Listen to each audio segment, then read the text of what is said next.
Okay. In terms of ways to teach different kinds of technique,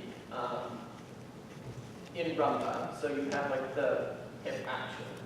So we'll start with the ladies part. So when you step back here, right, it's all about sending this hip back. And so as you send this hip back, this side of your body is going to come back. This back step should not be very far. Okay? It should not be super big. Because what will happen is as you send this hip back, this front foot will slide forward. That's supposed to happen. If you took a very large step, right, took a very large step back, your hip can only go back so far. So it just doesn't work. But if you have a smaller step, you can rotate the hip more around that one, which as long as you let the front foot slide forward. Okay? So we have 2, 3, 4, 1. Here, it's a lot about the side. Okay, your very right side prominent. This is really where that pressure that we always talk about is built up. It's not in the hand. You'll feel it in the hand because that's where you're connected, but it's really coming from right here. Then when you come to step forward, so you have 4, 1, okay, you will settle as you take the step forward. This foot coming in does not need to come straight in to come out, but it will come in to settle this, so now that you're flat, and you'll take this forward step. 2. And as you take this forward step, then the right side becomes prominent. 3, 4, 1. Now your left side, right? 2, 3, 4, 1. 2, 3, 4, 1. 2, 3, 4, 1. And 2, 3, 4, 1.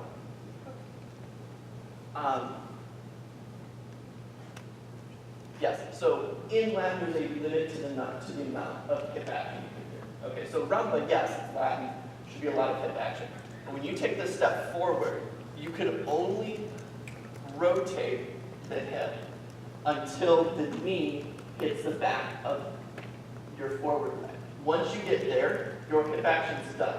Don't keep trying to go. Just because it's Latin doesn't mean you actually have more hip action. Latin actually has less hip action than rhythm. Because in rhythm, when you step with this bent knee, you have to move the hip in order to straighten it, and then you have to fit the knee in back, right? So there's a lot more hip action in rhythm. It's a little bit different. But the misconception that it's Latin, I have just hips everywhere. It's not really actually that true. So when we come back, we have 2. These back steps are really where the most hip action is. The forward step, yes, especially for the gentleman, when he steps forward after his forward step, he's kind of there stabilizing and providing like the rebound for the lady. So when he steps forward, yes, he's very prominent here, but his hip action is not really what's being defined here. It's really the lady who's stepping back, right? 4, 1. And then here, yes, the gentleman can have a lot of hip action. Hip action for guys is important. You need to be able to see it, but it's more of a style choice, and Latin men are more supposed to, it's very much about the upper body and about the side, which I'm actually going to talk about in the group class. But it's very much about the upper body and the side, which is something that we don't actually really talk about in Latin, because you just think of hips, right? But just like in your smooth and standard, how you really need to be, you need to be very tall, chest, in, or chest up, abdomen in, loose, and then hands. Completely applies to Latin. You just don't have these arms up, right? So we're going back. We have 2, 3, 4, 1, and 2, 3, 4, 1, 2, 3, 4, 1, 2, 3, 4, 1. The best way I can describe it is if you're doing it right with all of the right power and all the right action, if you can't talk when you do it. Okay. Right. So if you can do this and have a full conversation doing it, you're not doing it enough. Okay. There's not a whole lot of movement going on, but it's very precise and it's very compact. There is a lot of movement, it just doesn't look like it. So if you're really getting all that movement in the chest, you should not be able to talk. Okay? So a little bit about the hips, where the hips go, right? So here, the hips are going back, forward, okay? As you come forward, now we're neutral, okay?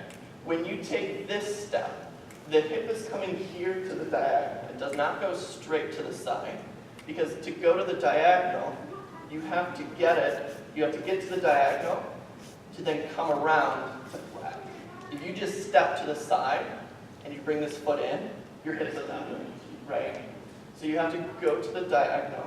They usually call it, you can divide the hip in like fours, okay? So here, I have 1, 2, 3, 4, from the front to the side.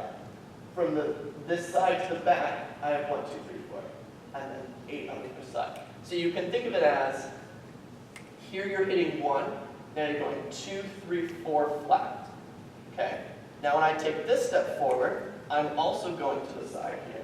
Diagonal and forward, 1, 2, 3, 4. 1, 2, 3, 4. Okay, so when I go to the side here, 1, 2, 3, 4, flat. 1, 2, 3, 4. Okay, so that's kind of where you get those figure eights, as they usually refer to an 8 on each side. Okay. Okay, but you're not hitting all 8 all at once. You'll hit each individual 4 at different times. So you usually won't. Never should do before. Yes, you really won't go. There are some figures. Samba has it. It just depends. So, in general, don't try and, at least for gentlemen, don't try and overdo the hip action. If you should have some, like, especially like the bronze newcomer level. The judges would rather see you have some sort of hip action, even if it's wrong. You're at least trying to get into the style of the dance. So if you're dancing in your rumba and you're just very flat, right? I don't care, like, maybe if the newcomer was doing it, I don't know why you would do this, but for some reason, if the hip action was going back, right? So the hip action is very wrong, but they understand sort of the concept that, like, I'm on the diagonal, okay, I need to rotate it. That shows a better understanding of the dance than just somebody who just knows the step, okay? So I would encourage, especially when you are trying to teach hip actions to newcomers, keep it very simple in the beginning. As you go on, then you can add more on. You never want to add too much too quickly. But especially in your rhythm and your line, you should have some sort of hip action. Because that will definitely set you apart in like the newcomer level.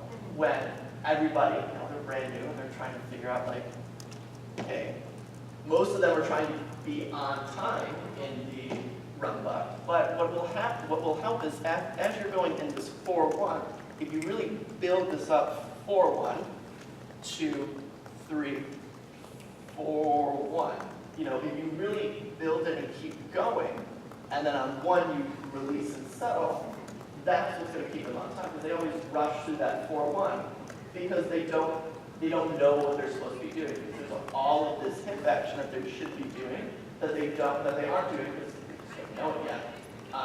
And so that's how they get off time.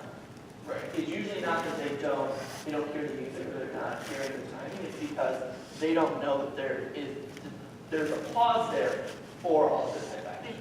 Right? Okay, cool. Let's try cha-cha then. So cha-cha is very similar.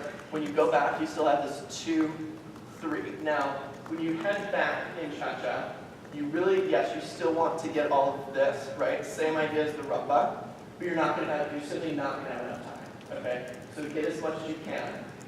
Because you won't necessarily have enough time, this forward foot will not usually come forward. If it does, great. If it doesn't, not the end of the world, okay? 2, 3, 4, and 1, okay?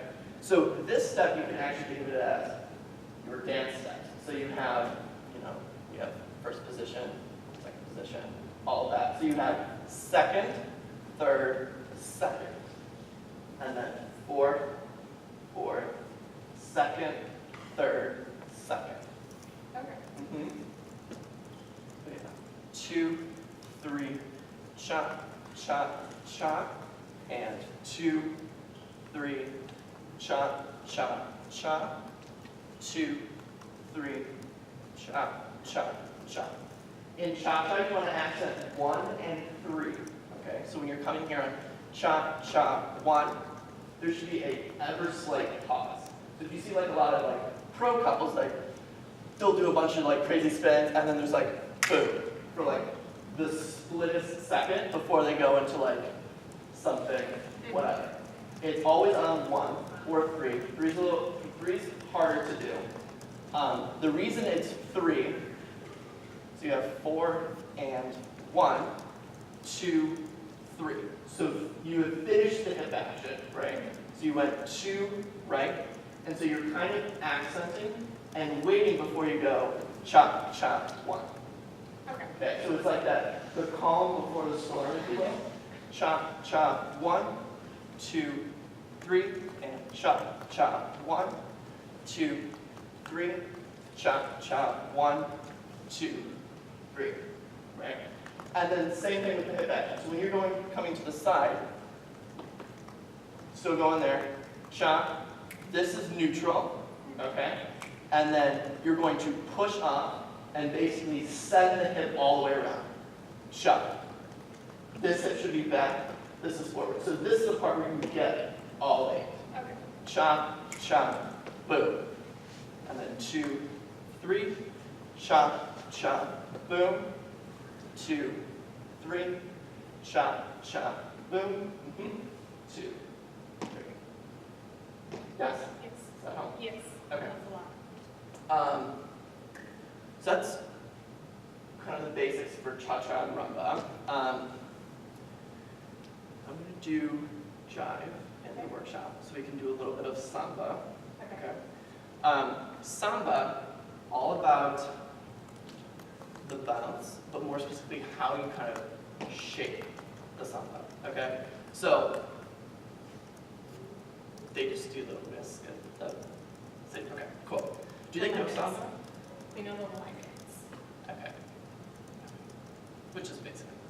Yeah. Okay, so in samba, you know, you go that boom, da, da, da, right? So you have this bending of the knees without kind of the up and down. There will be some up and down, right? But it comes from the how you contract here, okay? Samba, most people are like, where are these straight legs coming from? Because you just see all of like these bent kind of legs. The straight leg comes from when you go to step, right? So if you're here in the bent knee, right, you have to tighten the core, right? You're going to bring it forward, and that's how you're going to step. And then when you step, it'll bend, okay? So yes, the bend is very important, but in order to step, you have to really pull in the hips, right?